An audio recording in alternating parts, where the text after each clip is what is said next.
Hi friends, நம்ம இன்றைக்கி ஹெல்த்தியான சிம்பிளான ஒரு காணக்குழம்பு எப்படி வைக்கலாம்னு பார்க்கலாம். தேவையான அளவு காணை எடுத்துக்கோங்க. நல்லா சிம்மில் வச்சு அதை கருகாமல் நல்லா வறுத்துக்கோங்க. காணை இப்படி நல்லா வெடிச்சிச்சு அப்படின்னா அது நல்லா வறுபட்டுட்டுன்னு அர்த்தம்.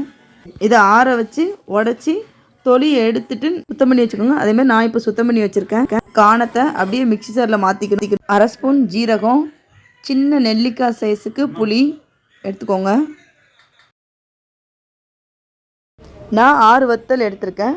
உங்கள் காரத்துக்கு எப்போ நீங்கள் வத்தல் எடுத்துக்கோங்க. ஒரு சில் தேங்காய் எடுத்து அதை மிக்ஸி ஜாரில் கொஞ்சம் சின்ன சின்னதாக கட் பண்ணி போட்டிருக்கேன். இதை இப்போ நல்லா அரைச்சிட்டு இப்போ இது நல்லா அரைச்சிருக்கான்னு பார்ப்போம். கொஞ்சம் தண்ணி ஊற்றி அரைக்க போகிறோம். நல்லா மாவாக அரைக்காமல் குறைன்னு ஒரு 80% இப்படி அரைச்சா போதும். இப்போ இதை ஒரு பாத்திரத்தில் மாற்றிக்கலாம். நம்ம இப்போ இதில் நல்லா தண்ணி ஊற்றி கரைக்க போகிறோம். நல்லா கட்டியாக இல்லாமல் நல்லா தண்ணியாக கரைச்சிக்கோங்க. ஏன்னா இது கொதிக்க கொதிக்க நல்லா கட்டியாகும்.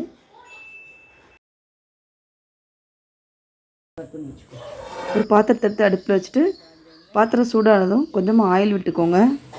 ஆயில் சூடானே கொஞ்சம் கடுகு போட்டு அது நல்லா பொரிஞ்ச உடனே ஒரு கையளவு ஆனியன் எடுத்து அதை சேர்த்துக்கலாம்.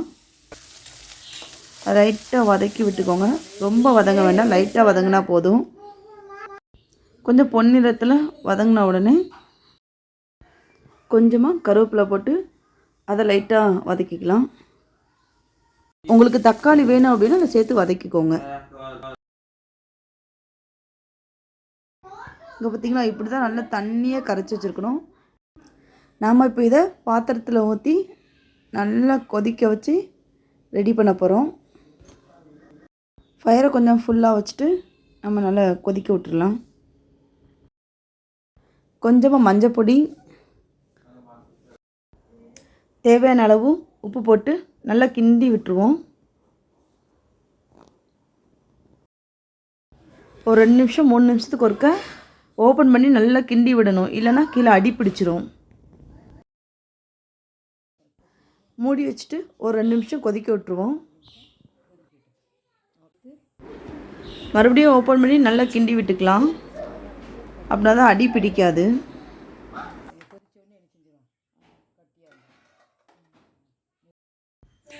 இப்போ பாருங்கள், குழம்புல நல்ல கலர் சேஞ்ச் ஆகிடுச்சி. நம்மளுக்கு சூப்பரான டேஸ்டியான ஒரு காணக்குழம்பு ரெடி ஆகிடுச்சி. இது நம்ம உடம்புக்கு ரொம்ப ஹெல்த்தியான ஒரு டிஷ்ஷு. இதை நீங்கள் ரொம்ப குயிக்காகவே ரெடி பண்ணிடலாம். கடைசியில் கொஞ்சமாக மல்லி இலை தூவிக்கலாம்.